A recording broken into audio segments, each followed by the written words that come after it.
WhatsApp guys, मैं हूँ धीरज और हम लोग स्टार्ट करेंगे the sectors of Indian economy.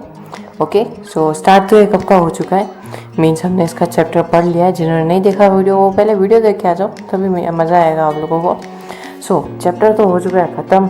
अब इसके एमसीक्यूज़ करने, इसके अंदर टोटल 30 एमसीक्यूज़ और 10 फिल इन द ब्लैंक्स और 10 ट्रू एंड फॉल्स और फिर 30 हमारे वो क्या कहते हैं उनको, मैच द बॉक्स, ठीक है ना। और फिर एसर्शन और रीजनिंग वाले भी क्वेश्चंस हैं। इसके अंदर बहुत सारे एनालॉजी क्वेश्चंस हैं, पीवाईक्यूज हैं, बहुत सारी चीज़ें हैं, सारे के सारे इसके अंदर है। समझ लो यार, आराम से 70+ क्वेश्चंस तो इसके अंदर होंगे। मीन्स इसके अलावा ना the sectors of Indian economy में कहीं से भी क्वेश्चंस आ ही नहीं सकते। तो चलो क्वेश्चन स्टार्ट करते हैं और बिना किसी बकवास से। पर 2 शर्तें हैं यार। सबसे पहली शर्त, चैनल को सब्सक्राइब कर दो। दूसरी, चैनल लाइक तो कर दो यार वीडियो को, क्योंकि अच्छा वीडियो लगने वाला है ना यार। इतने काम का वीडियो और ये सारा का सारा फ्री डिस्क्रिप्शन में सोया हुआ है, चाहो तो जगा दो।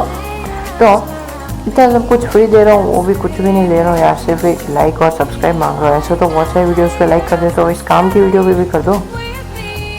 Okay, which among the following was the largest employer, यानी कि किसने सबसे ज़्यादा एम्प्लॉयमेंट दिया था इन द ईयर 2003।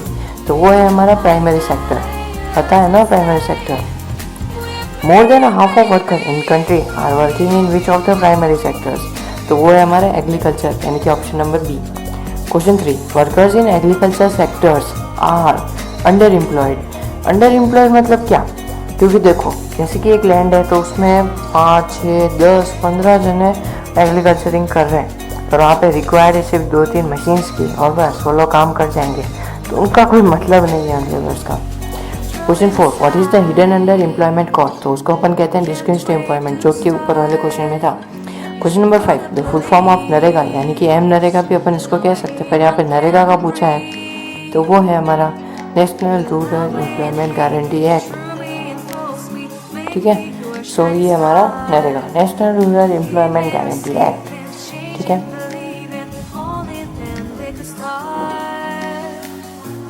तो question number 6, under NREGA 2005, all those who are able to and are needed in work to have being guaranteed, तो क्या है, तो कितने दिनों का उनको वर्क गारंटेड मिलता है, उनको मिलता है 100 डेज का अभिभाज्य गवर्नमेंट से। तो द सेक्टर्स पर गवर्नमेंट से मिलता है ना, उसमें भी एक फॉल्ट है, पता है क्या, जैसे कि गवर्नमेंट जो है वो शायद 200 पर डे देती है, जो उनका वर्क कंप्लीट करता है, उनके जो गिवन जो वर्क है वो कंप्लीट करता है। पर कुछ जगह क्या हो रहा है कि जो वर्क है ना, वो देने वाले जो एम्प्लॉयज़ है ना, वो 30-20 रुपीज़ खा जाते हैं। यस, वो घर से नाश्ता करके आते नहीं है शायद, इसलिए वो खा जाते हैं। तो फिर वो जो नरेगा वर्कर्स हैं उनको सिर्फ 170 या 180 रुपीज़ ही मिलते हैं, और कभी कभी तो 100 ही मिलते हैं, बोलो। तो ये होता है कि गवर्नमेंट बहुत सारे पॉलिसीज निकालती है, पर वो हम तक पहुंचती नहीं है, वो भी करेक्ट वे में। हम समझते हैं कि गवर्नमेंट धोखेबाज है। The sector which is categorized by small and scattered units largely outside the control of the government is called, उसको अपन कहते हैं अनऑर्गेनाइज्ड। मतलब कि कहीं पे कंस्ट्रक्शन हो रहा है, पब्लिक का प्राइवेट कंस्ट्रक्शन है, उसके अंदर प्राइवेट लेबर्स आए हुए हैं, तो उनको कभी वेजेस देंगे कभी नहीं देंगे, कुछ भी वो लोग कर सकते हैं, और कोई सिक्योरिटी भी नहीं है। Question number 8, the sectors which includes a large number of people are employed on their own doing small jobs such as selling on the street or doing repair work is referred to as, उसको अपन unorganised sector कह सकते हैं।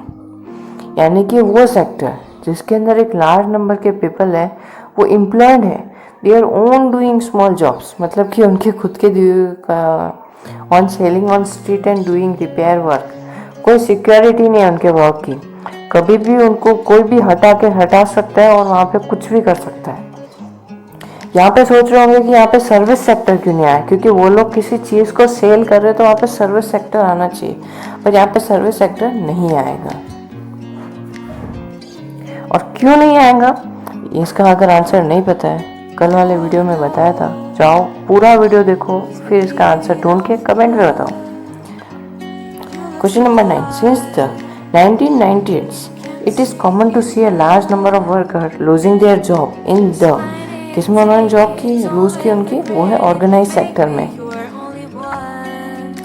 Question number 10, protection and support. देखो मेरे सिर्फ यही नहीं है कि जो क्वेश्चन है उनको पढ़ा दो, मुझे इन क्वेश्चंस को चेक भी करना पड़ता है कि ये क्वेश्चंस राइट हैं कि नहीं है। तो अब इस क्वेश्चन नंबर 9 जो है इसमें मेरे को डाउट हो रहा है कि शायद तक से ये राइट है, समझ रहे हो ना। तो question number 10, protection and support to the unorganised sector worker is necessary for both. यानी कि प्रोटेक्शन और सपोर्ट जो अनऑर्गेनाइज सेक्टर में जो वो लोग काम कर रहे हैं उनके वो किसके लिए नेसेसरी है, वो रूरल और अर्बन के लिए नेसेसरी है, वो इकोनॉमिकली और पॉलिटिकल डेवलपमेंट के लिए नेसेसरी है। क्योंकि चाहे वो कोई भी हो, इकोनॉमिक और डेवलपमेंट सब कुछ ही होता है। The sector in which the government owns most of the assets and provide all the services is called. उसको अपन कहते हैं पब्लिक सेक्टर। मतलब कि उसके जितने भी एसेट्स होंगे, जितने भी मतलब कि जैसे कोई पब्लिक ट्रांसपोर्ट सर्विस है, ठीक है, तो पब्लिक ट्रांसपोर्ट सर्विस है, तो उसमें जो इतना भी उनको प्रॉफिट हो रहा है वो सारा पब्लिक को जा रहा है, मतलब गवर्नमेंट को जा रहा है, पर गवर्नमेंट उसके बदले में हमको सर्विस प्रोवाइड करती है। क्वेश्चन 2 है, the sector in which the ownership of assets and delivery of services is in the hands of individual is called private sector, अपन उसको कहते हैं। Railways and post office are example of, उसको अपन public sector कहते हैं। Tata iron and steel company limited, Reliance industrial limited are examples of, इसके examples है प्राइवेट कंपनी के। क्यों प्राइवेट सेक्टर्स के? क्यों? क्योंकि ये ओन्ड बाय एक इंडिविजुअल है। The purpose of the public sector is, अब पब्लिक सेक्टर का पर्पस क्या होता है? वो किसी प्रॉफिट के लिए नहीं होता बेसिकली, और टू रन द गवर्नमेंट भी नहीं होता, और टू प्रोवाइड एम्प्लॉयमेंट भी नहीं होता, not just to earn profit, बस simple. Question 16, growth of cotton plant mainly depends on natural factors such as rainfall, sunshine या फिर climate, all of the above, ये सारे के सारे required है, ठीक है ना। अब हमारा question 17, good produced by exploiting natural resources belonging which of the following sectors, वो है हमारा primary sector. Question 18, which of the following sectors forms the base for all the other products that we subsequently make, तो वो है हमारा primary sector. Forms the base, base यानी कि raw materials कहाँ से आते हैं हमारे। Question 19, primary sector is also called as, उसको अपन है ना एग्रीकल्चर रिलेटेड सेक्टर कहते हैं। और नेचुरल सेक्टर अपन उसको इसलिए नहीं कहते क्योंकि वो नेचुरली नहीं होता, वो मेनली नेचर पे होता है, पर कम्प्लीटली वो नेचर पे नहीं होता, इसलिए अपन उसको नेचुरल सेक्टर नहीं कहते। आता है क्वेश्चन कि नेचुरल क्यों नहीं कहते, और स्टार्टिंग और फर्स्ट सेक्टर भी इसको अपन नहीं कह सकते। The sector which covers activity in which all natural products are change into other forms through ways of manufacturing is called secondary sector. इसको अपन मैन्युफैक्चरिंग सेक्टर या फिर इंडस्ट्रियल सेक्टर भी कह सकते हैं। Question 21, when we use sugar cane as a raw material we make sugar और गुड़ जो है वो अपन उससे बनाते हैं। Secondary sector is also called industrial sector, अभी बताया मैंने। Question 23, the sectors which includes activity that help in development of primary and secondary sectors is a tertiary sector. अब बता ही देता हूँ उस वाला का भी। तो वो जो क्वेश्चन था जिसके अंदर पूछा था कि कोई पर्सन है जो वो कुछ भी सेल कर रहा है उसके ओन, वो टेरिटरी सेक्टर में क्यों नहीं आया, या फिर सर्विस सेक्टर में वो क्यों नहीं है?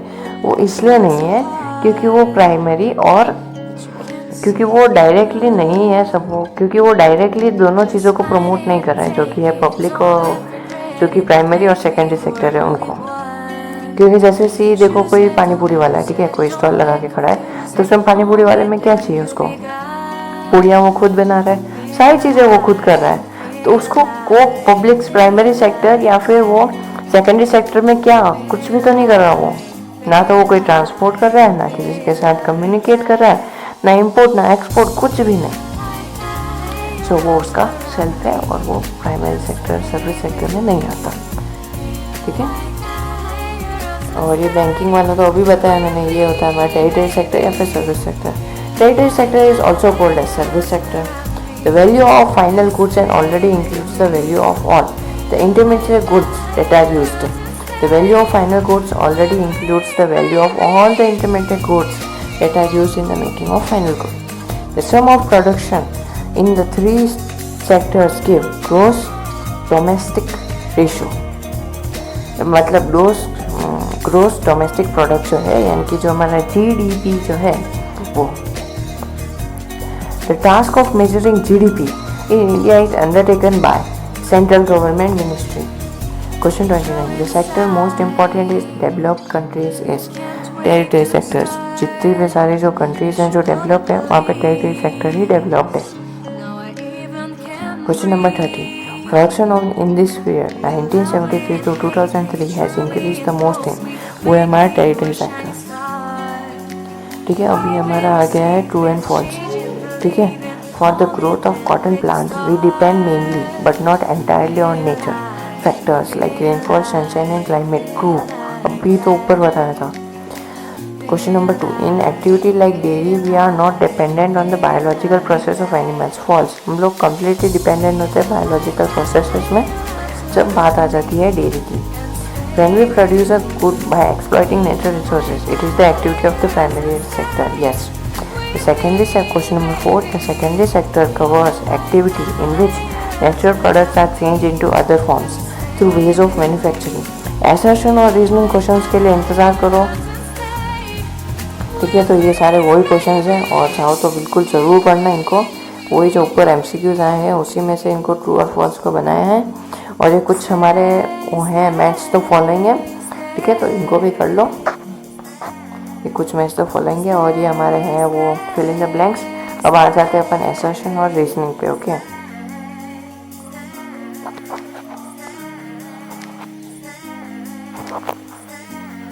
तो ये है हमारा वो पुराना सा प्यारा सा पेज है, पर इसमें बहुत सारी चीज़ें रॉन्ग होती हैं.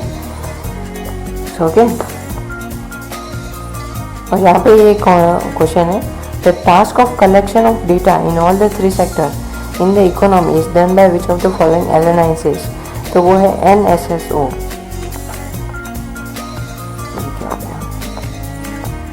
यह हमारा असर्शन और रीजनिंग वाला. ठीक है, तो फर्स्ट असर्शन ये है कि in India over the 40 years between 1973 से 74 और 2013 से 2014 तक जो प्रोडक्शन है तीनों सेक्टर्स में वो इंक्रीज हुआ. It has increase the most in tertiary sector. Yes, ये तो बात तो सही है, असर्शन तो सही है.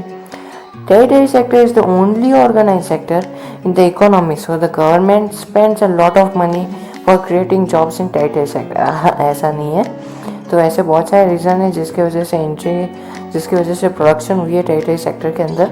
जैसे कि अगर कोई कंट्री डेवलप्ड है तो वो क्यों है, वहाँ की हेल्थ फैसिलिटी अच्छी है, वहाँ की एजुकेशनल फैसिलिटी अच्छी है.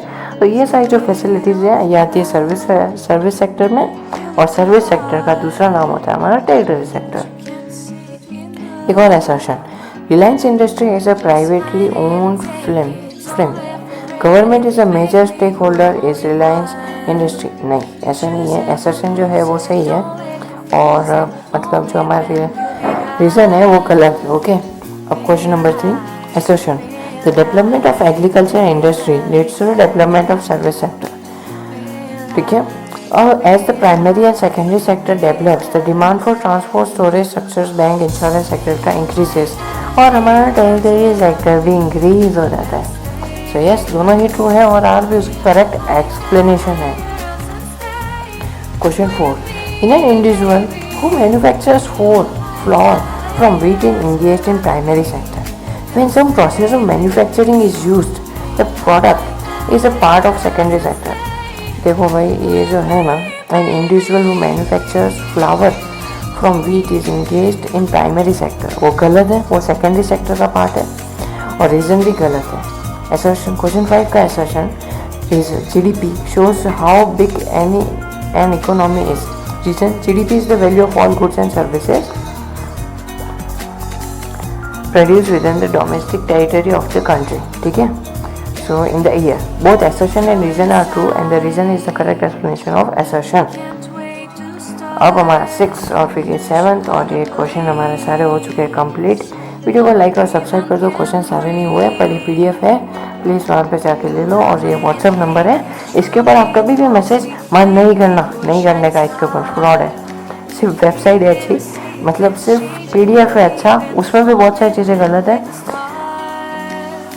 सो जाओ नीचे रेड वाले बटन को सिल्वर करो, और सिल्वर करो या फिर ग्रे करो, कुछ भी जो भी वो होता है, ठीक है। Thank you for watching. और इसके बाद अपन इंग्लिश और हिंदी का स्टार्ट करेंगे। अब देखो हमारे सिर्फ 2 ही सब्जेक्ट बच रहे हैं, फर्स्ट है इंग्लिश और दूसरा है हिंदी, फिर बाकी सब कुछ हमारा कंप्लीट है सिवाय मैथ्स को छोड़ के।